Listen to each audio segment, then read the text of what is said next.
Welcome back, everybody. Today we're going to start off art class by reading a story. This book is really important to us for art and for the rest of our life as well. This story is about a little boy who loves art, but he comes across a few challenges along the way.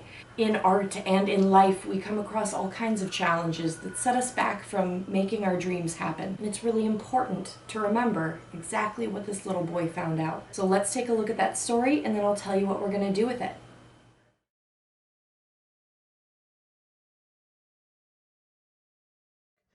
Ish by Peter H. Reynolds. Raymond loved to draw. Anytime, anything, and anywhere. One day, Raymond was drawing a vase of flowers. His brother Leon leaned over his shoulder. Leon burst out laughing. "What is that?" he asked. Raymond could not even answer. He just crumpled up the drawing and threw it across the room. Leon's laughter haunted Raymond.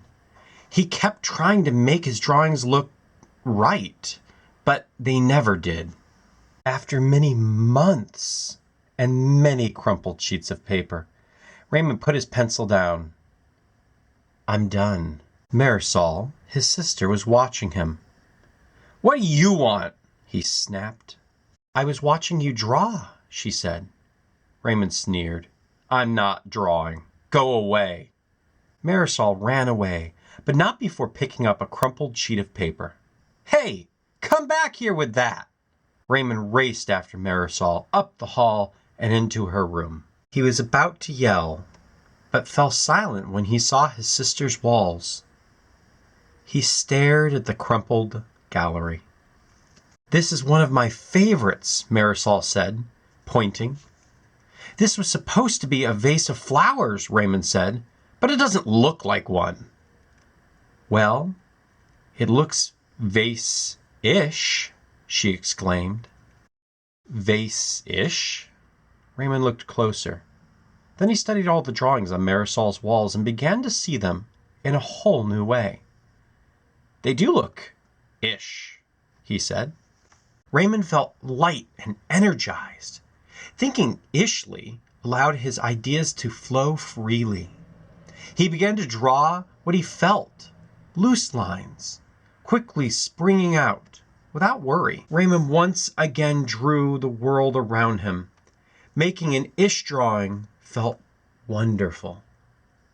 He filled his journals, tree-ish, house-ish, boat-ish, afternoon-ish, fish-ish, sun-ish. Raymond realized he could draw ish feelings too, like peace-ish and silly-ish, excited-ish. His ish art inspired ish writings. He wasn't sure if he was writing poems, but he knew they were poem-ish. One spring morning, Raymond had a wonderful feeling. It was a feeling that even ish words and ish drawings could not capture. He decided not to capture it. Instead, he simply savored it. And Raymond lived ishfully ever after. From the story-ish, you were able to see the problems that little boy was having. He ran into trouble with questioning himself and whether or not he was doing good enough. He had trouble with other people giving him a hard time and telling him his work wasn't good enough, laughing at him. And I'm sure at least some of you have experienced that, or you've maybe even been the person who laughed at somebody else. It happens in life. It's not a wonderful, fun thing to do or to have happen to you. But it does happen. And it even happens to Miss Graham. I have plenty of times where I've made art and I wanted to crumble it up and throw it away. I really did. I still do. I have to remember my artwork might not look perfect all the time, but you know what? It's still me sitting down and focusing and getting creative and making something. Even if it doesn't turn out exactly how I thought it might, that's okay. At least it looked a little bit-ish. So for your project today, what I'm gonna have you do is very open-ended, meaning I'm not going to tell you what to do. Your job today is to find either an object or something around the house, or you can just come up with your own imaginary idea and do a drawing of anything you want, anything at all. This is going to be our ish drawing. If I were to draw my phone, I'm gonna make sure that I do my best as always. It might not look just like my phone, but it might look phone-ish. And that's your job today. Make a drawing that is ish. Even if that means that you come up with imaginary drawing of things that aren't real anyway. I want you to just worry about doing your best and having a good time. Don't worry about it looking perfect. So I want you to think about what that story means and make a drawing that means something to you.